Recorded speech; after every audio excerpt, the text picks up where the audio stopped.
Tashi Dele. Dans la vie, on a quelquefois des éveils spirituels avec des choses profanes. Même si on vient d'une famille où on est super religieux, on développe quand même son ego. Et on est prié dans le monde moderne de nous adapter à la vie qu'on nous propose, de performer. Pour ma part, j'étais dans l'école publique, en banlieue parisienne, ensuite dans le sud de la France, et tout en changeant de milieu, en changeant de contexte, j'étais obligé de performer et obligé de développer un ego.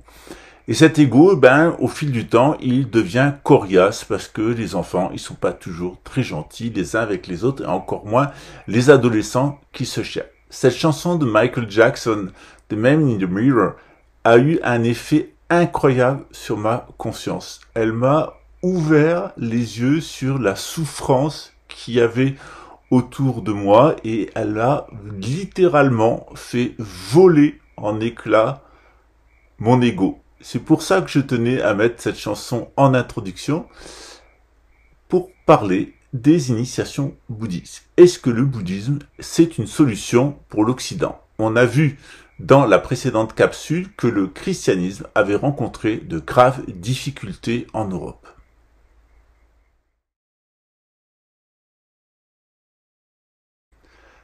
Nous avons vu dans une dernière vidéo qu'en marge du processus de rationalisation matérialiste de l'existence, se sont développées en Occident des pseudo-religions.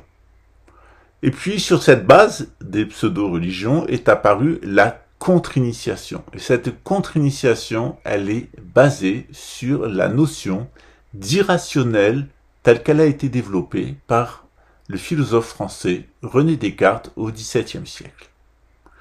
Ce courant de l'irrationnel, qui est passé par les pseudo-religions pour entrer dans la contre-initiation, fut d'abord luciférien. L'homme se voulait l'équivalent de Dieu, il se voulait un Dieu supérieur à Dieu lui-même. Et puis ce mouvement irrationnel est devenu satanique et avec des arguments rationnels, il en est à nous expliquer que 7 milliards d'individus doivent disparaître, 7 milliards d'homo sapiens sapiens, pour laisser la place à un homme transhumain, à un homme rempli de nanotechnologie, connecté à une intelligence artificielle qu'on appelle le transhumain. C'est la proposition du Forum de Davos et de Yuval Harari. Les groupes contre-initiatiques qui ont porté l'humanisme, et on devrait dire le satanisme dans son véritable nom, ont adopté des formes maçonniques au cours du temps. Ce qu'on remarque, c'est que dans ces groupes, les homosexuels et les descendants des Amorites, les enfants des anges déchus, étaient dominants. Le cas des Illuminés de Bavière, les fameux Illuminati, est le meilleur exemple. La secte d'Adam Weishaupt a mené une intense infiltration de la franc-maçonnerie jusqu'à la contrôler. Ces anti-spiritualistes de l'irrationnel se sont tout d'abord appuyés sur une déviation de la Kabbale, associée aux données de la science antique qui nous étaient parvenues par l'islam. Le cas de Einstein, de Freud, de Jung, de Bergson, de Zuckerberg est typique de ce processus de collusion entre des juifs détachés de leur exotérisme et cette anti-spiritualité. Cette caractéristique du monde moderne laisse abusivement penser à un complot judéo-maçonnique, voire islamiste. Mais cela constitue une des nombreuses ruses de Satan dirigées contre le christianisme. Quiconque dévoile cette ruse de Satan est accusé d'antisémitisme, ce qui, depuis les horreurs commises par l'Allemagne nazie, clôt le débat sur les dessous nauséabonds de la modernité et la nature véritablement infernale de ce qu'a fini par devenir la franc-maçonnerie au service de l'oligarchie financière anglo-saxonne. L'exemple de Klaus Schwab, homosexuel et fils de dignitaire nazi, est parlant sur la dynamique proprement satanique de l'actuel courant transhumain, c'est-à-dire de l'humanisme évolutionniste. Je vous l'ai dit, sous couvert d'humanité, sous couvert de rationalité et d'écologie, une certaine élite prévoit d'une façon tout à fait irrationnelle, d'exterminer 7 milliards d'Homo sapiens sapiens et les remplacer par 500 millions d'Homo deus, des hybrides homme-machine. Dans ce contexte, on se demande ce que le bouddhisme pourrait solutionner, puisque les principaux acteurs du forum de Davos, dont Yuval Hariri, se prétendent bouddhistes et pratiquaient la méditation de la pleine conscience. Est-ce qu'on se moque de nous? Est-ce que c'est une nouvelle ruse de Satan qui utilise le bouddhisme? Eh bien, c'est ce qu'on va voir maintenant.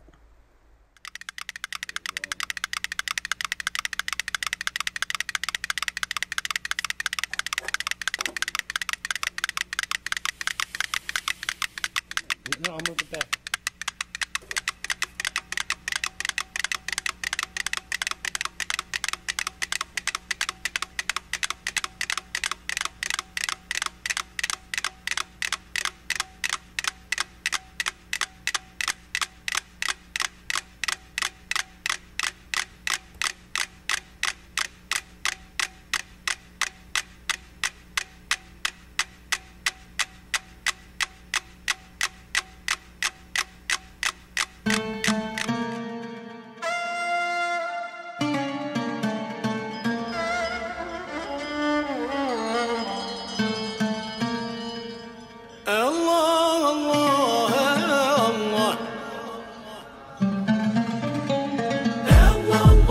ما حدك انت حاضي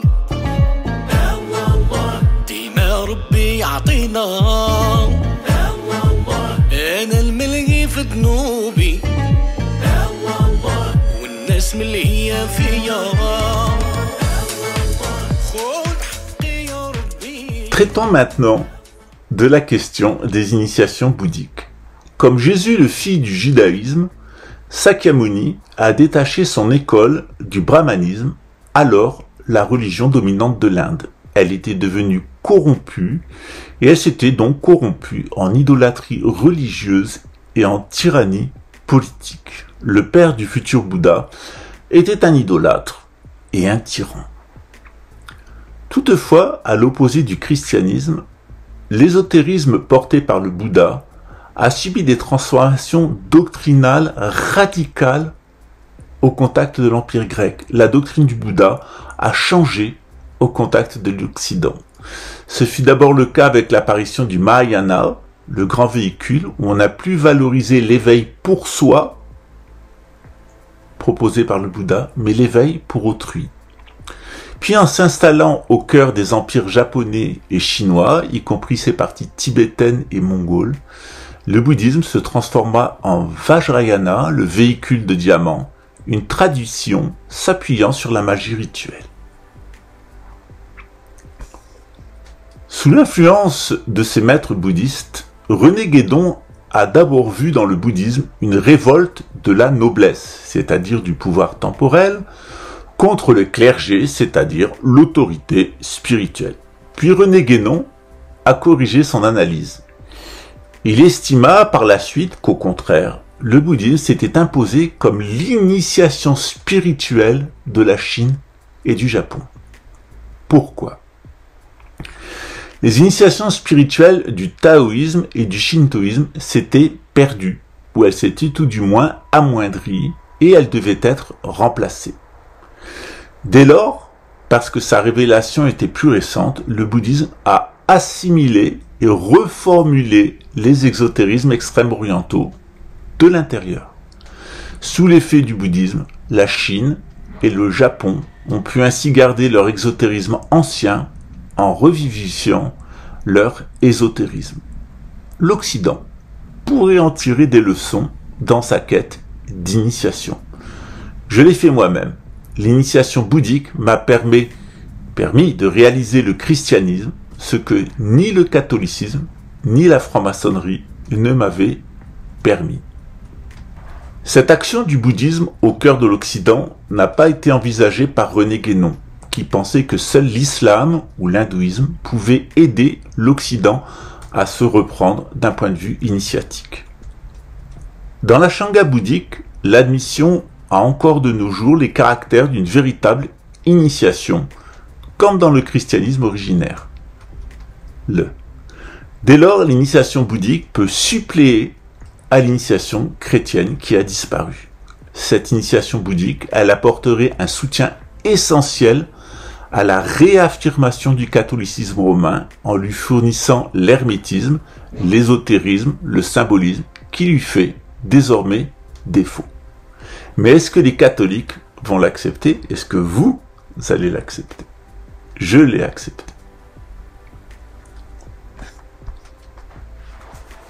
Les modernes ont coutume d'assimiler la communauté du Bouddha à un ordre monastique.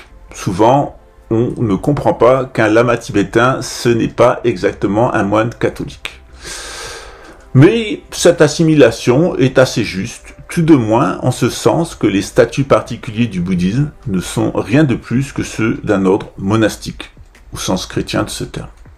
Ces règles du bouddhisme ne sont pas faites pour être étendues à tout l'ensemble de la société, tout comme les règles du christianisme, au sein de laquelle nos organisations sont établies.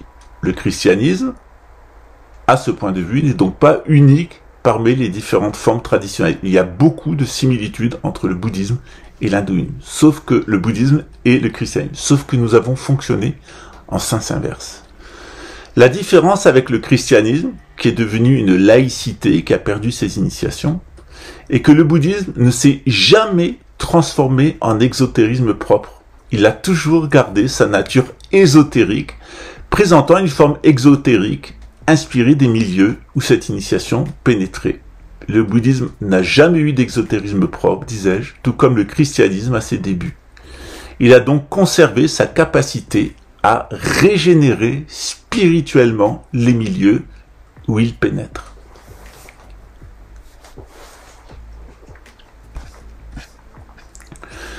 Dans la parabole des outres de vin, Jésus s'était opposé clairement à ce que le christianisme revivifie l'exotérisme des civilisations dans lesquelles il aurait à pénétrer. La voie formulée par Jésus est essentiellement une voie passive. Le chrétien reçoit le salut et la délivrance du Christ par l'Eucharistie, c'est-à-dire en incorporant le corps et le sang de Jésus. De fait, le christianisme a détruit les traditions celtiques en tant que forme de culte, puis les exotérismes de toutes les civilisations avec lesquelles le christianisme a été mis en contact par la colonisation européenne. La modernité n'a fait que suivre les pas du christianisme. Jésus a initié en réalité une formidable machine de destruction du monde et de ses pouvoirs politico-religieux. Le christianisme a fait passivement exploser tous les cadres antiques. La modernité n'a fait qu'en tirer parti pour alimenter le pouvoir de l'oligarchie financière vouée à la franc-maçonnerie humaniste. Le bouddhisme a produit exactement le contraire, parce que le bouddhisme est actif. Le bouddhiste construit son salut post-mortem et sa délivrance métaphysique par les pratiques.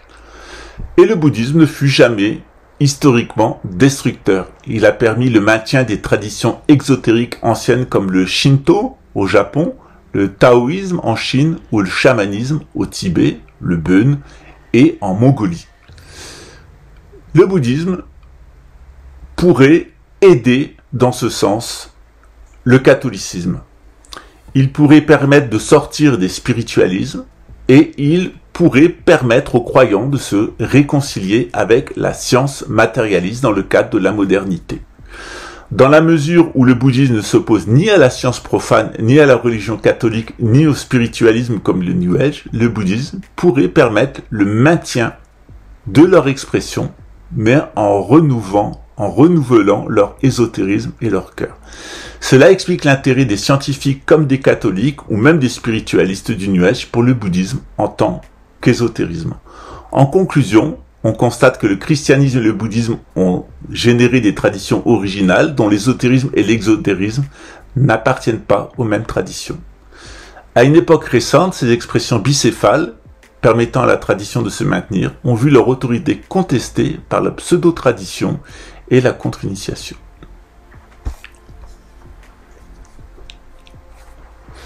Un occidental qui est soucieux d'accéder à l'ésotérisme et à la délivrance métaphysique n'a de choix que de se tourner vers le bouddhisme, ou alors de se convertir à l'islam ou à l'hindouisme et donc changer d'exotérisme.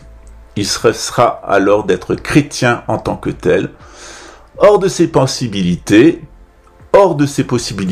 toute tentative de réalisation métaphysique par le christianisme est vaine et vouée à l'échec, ne pouvant être que parodique. Le christianisme se limite au salut de l'âme après la mort. Il a laissé le monde à César et à Satan. On le voit tous les jours. On ne peut que le constater. Cet échec du catholicisme n'est pas celui du bouddhisme, ni aussi de l'islam ou de l'hindouisme, sur lequel le monde moderne occidental bute encore pour imposer sa tyrannie mondialiste. Face à leur opposition frontale, les modernes devaient à tout prix limiter la pénétration et la divulgation des doctrines orientales en Occident. Le danger était que les chrétiens ne se ressaisissent en s'appuyant sur la métaphysique bouddhique, islamique, indienne ou extrême orientale. La réponse des modernes, de l'oligarchie financière, a pris la forme des impostures non plus chrétiennes comme le spiritisme, l'anthroposophie de Rudolf Steiner, la Rose-Croix de Heindel, le droit humain à forme maçonnique de Anne Besant ou le luciférianisme de Anne Belay, mais la réponse des modernes contre l'Orient a été la société théosophique de Blavatsky. La juive apostate ukrainienne, 33e degré du rite écossais satanisée par Albert Pike, avait passé 7 ans dans les cimetières du Caire à se prostituer. Elle y avait appris le sihr, la magie noire islamique. Elle était l'agent idéal pour mener une entreprise de déformation des doctrines orientales, notamment du bouddhisme. La théosophie devint la principale arme des affairistes londoniens contre la tradition. Elle constitue une pseudo-tradition orientale, créée de toutes pièces par les modernes pour faire diversion. Dans la prochaine capsule, puisque nous avons vu que le bouddhisme pouvait être une solution, on va voir comment les impostures modernes ont fabriqué un faux bouddhisme pour l'empêcher d'aider l'Occident à revenir à sa propre tradition. Je suis Lama Kunzan, je suis à Brasilia, au Brésil, et je vous remercie pour votre attention.